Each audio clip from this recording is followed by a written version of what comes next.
धर्मराज युधिष्ठिर का संकल्प और पुरुष मृगा ऋषि की अद्भुत कथा। महाभारत के महायुद्ध में अधर्म पर धर्म की विजय के बाद हस्तिनापुर का राज्य पांडवों को प्राप्त हुआ।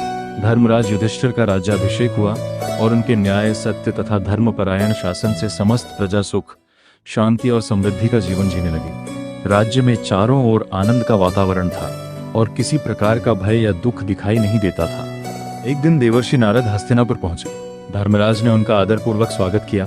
कुछ समय बाद नारद जी ने गंभीर स्वर में कहा, राजन, यद्यपि आपका राज्य सुख और वैभव से परिपूर्ण है, परंतु स्वर्गलोक में आपके पिता महाराज पांडु अभी भी संतुष्ट नहीं है।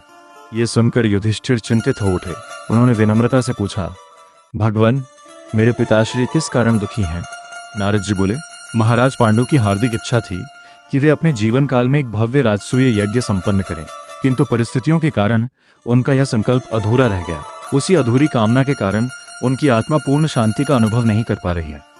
पिता की इच्छा सुनते ही धर्मराज ने उसी क्षण निश्चय कर लिया कि वे राजसूय यज्ञ अवश्य करेंगे और अपने पिता के अधूरे स्वप्न को पूर्ण करेंगे।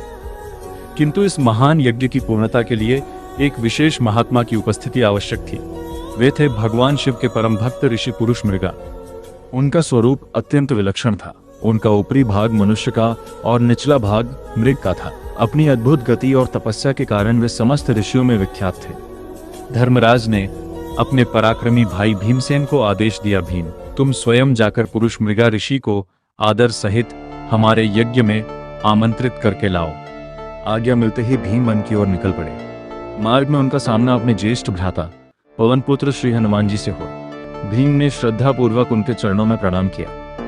हनुमान जी ने स्नेहपूर्वक पूछा, भीम, किस उद्देश्य से इस वन में आए हो? भीम ने पूरी कथा सुनाई। सब सुनने के बाद हनुमान जी मुस्कुराए और अपने शरीर के 3 दिव्य बाल निकालकर भीम को देते हुए बोले, जब तुम्हारे सामने कोई असाधारण संकट आए तब इनका उपयोग करना। हनुमान जी का आशीर्वाद लेकर भीम आगे बढ़ गए। बहुत खोजने के बाद अंततः उन्होंने पुरुष मृगा ऋषि को भगवान शिव की आराधना में लीन पाया। भीम ने उन्हें प्रणाम किया और राजसूय यज्ञ में पधारने का निवेदन किया। ऋषि ने निमंत्रण स्वीकार किया, परंतु एक विचित्र शर्त रखी। उन्होंने कहा, मैं तुम्हारे साथ चलूंगा, लेकिन यदि मैं हस्तिनापुर तुमसे पहले पहुंच गया तो तुम्हें अपना आहार बना लूंगा। भीम जानते थे कि पुरुष मृगा की गति मृग के समान अत्यंत तीव्र थी, फिर भी धर्मराज की आज्ञा सर्वोपरि थी। उन्होंने साहस के साथ शर्त स्वीकार कर ली। दोनों हस्तिनापुर की ओर दौड़ पड़े। कुछ दूरी तक सब ठीक रहा, लेकिन शीघ्र ही भीम ने देखा कि पुरुष मृगा उनके बिल्कुल पीछे पहुंच चुकी। तभी उन्हें हनुमान जी के दिए हुए दिव्य बाल स्मरण आए। उन्होंने पहला बाल भूमि पर डाल दिया। क्षण भर में वहां असंख्य शिवलिंग प्रकट हो गए। पुरुष मृगा भगवान शिव के अनन्य भक्त थे। वे प्रत्येक शिवलिंग का पूजन किए बिना आगे नहीं बढ़ सकते थे। पूजा में समय लग गया और भीम आगे निकल गए। कुछ समय बाद पुरुष मृगा फिर भीम के निकट पहुंच गए। भीम ने दूसरा बाल फेंका। पुनः अनगिनत शिवलिंग प्रकट हो गए और ऋषि पूजा में लग गए। तीसरी बार भी वही हुआ। अंतिम बाल के प्रभाव से भी असंख्य शिवलिंग प्रकट हुए, जिससे भीम को हस्तिनापुर पहुंचने का अवसर मिल गया।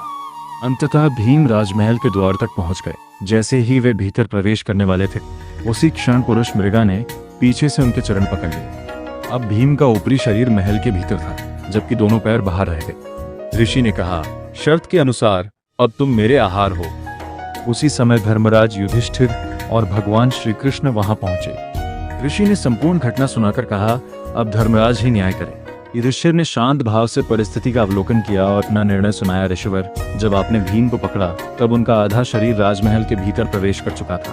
केवल उनके चरण बाहर थे। इसलिए यदि शर्त का पालन करना ही है तो आपको केवल उनके चरणों पर ही अधिकार है, संपूर्ण शरीर पर नहीं। धर्मराज का निष्पक्ष, धर्मसंगत और सूक्ष्म न्याय सुनकर पुरुष मृगा अत्यंत प्रसन्न हुए। उन्होंने कहा, धर्मराज, वास्तव में आप धर्म के साक्षात स्वरूप हैं। ऐसा न्याय केवल आप ही कर सकते हैं। उन्होंने भीम को मुक्त कर दिया, पांडवों को आशीर्वाद दिया और प्रसन्नतापूर्वक राजसूय यज्ञ में सम्मिलित हुए। उनकी उपस्थिति से राजसूय यज्ञ पूर्ण विधि विधान के साथ संपन्न हुआ। यज्ञ समाप्त होने पर पुरुष मृगा ऋषि ने सभी को आशीर्वाद दिया और पुनः अपने आश्रम लौट गए। जय श्री कृष्ण।